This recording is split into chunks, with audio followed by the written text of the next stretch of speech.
श्री राधे नमस्कार, हर महादेव। प्रिय बंधुओं, आज मैं आपके सामने एक ऐसी ही जानकारी लेकर के प्रस्तुत हुआ हूँ जो कि शायद ही आप लोग उसको जानते होंगे, क्या उसको करते भी होंगे।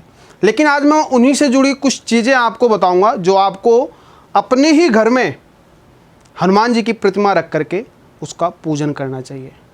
किस प्रकार करना चाहिए? अगर आपके पास पंचमुखी हनुमान जी की प्रतिमा है, वो भी चांदी की है, तो आपको उसमें एक थाली में रखना है। थाली में एक कोई सा भी त्रिकोण या चतुष्कोण या पंचकोण बना करके उसमें हनुमान जी को विद्यमान करना है। विद्यमान करने के उपरांत में हाथ में पुष्प लेकर के हनुमान जी का सुंदर श्लोक का वर्णन करता है। कैसे? ओम मनोजवम मारुततुल्य वेगम जितेन्द्रियं बुद्धिमतां वरिष्ठं वातात्मजं वानरयूथमुख्यं श्रीरामदूतं शरणं प्रपद्ये। इस प्रकार हनुमान जी के सुंदर श्लोक का वर्णन करते हुए फिर हनुमान जी के चरणों में पुष्प को समर्पित कर दीजिए।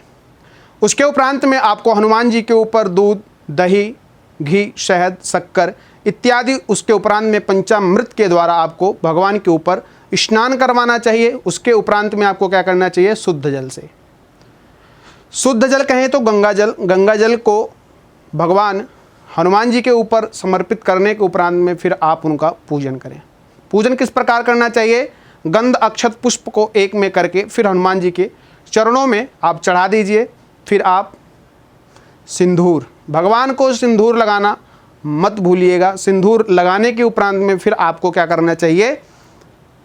हनुमान जी को धूप, दीप, उसके उपरांत में नैवेद्य चढ़ाना चाहिए। नैवेद्य चढ़ाने के उपरांत में करोद्वर्तन, दोनों इस अंगुलियों में चंदन लेकर के इस प्रकार उनके चरणों में विसर्जित करना है।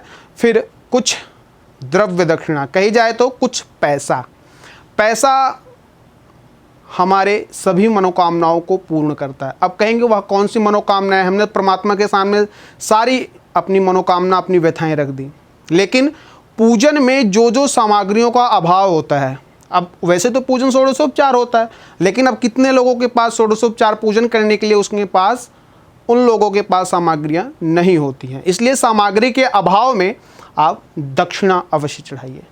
दक्षिणा चढ़ाने से सामग्री का अभाव पूर्ण हो जाता है। दक्षिणा यज्ञ नारायण भगवान की पत्नी का नाम भी है दक्षिणा। तो दक्षिणा कितना भी आप चढ़ा सकते हैं, आपका श्रद्धा, आपका भाव, आपका मन। दक्षिणा चढ़ाने के उपरांत में फिर आप हाथ में पुष्प लेकर के भगवान से प्रार्थना करें।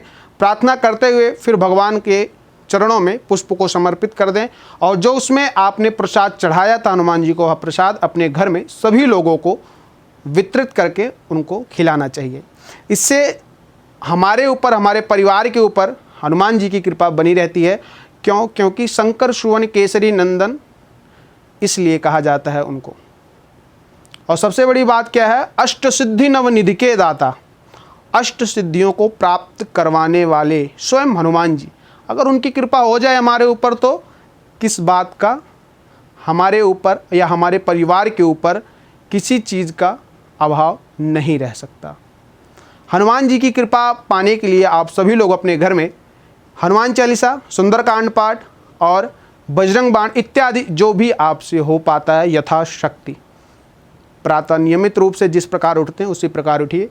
भगवान का भजन कीर्तन करिए अपने परिवार के साथ। आपके घर में शुभता बनी रहेगी और सदैव माँ लक्ष्मी का आशीर्वाद आपके ऊपर, आपके परिवार के ऊपर बना रहेगा। तो आज की इस वीडियो में खैर इतना ही। फिर ऐसे ही वीडियो के साथ मिलेंगे। तब तक के लिए श्री राधे नमस्कार, हर हर महादेव।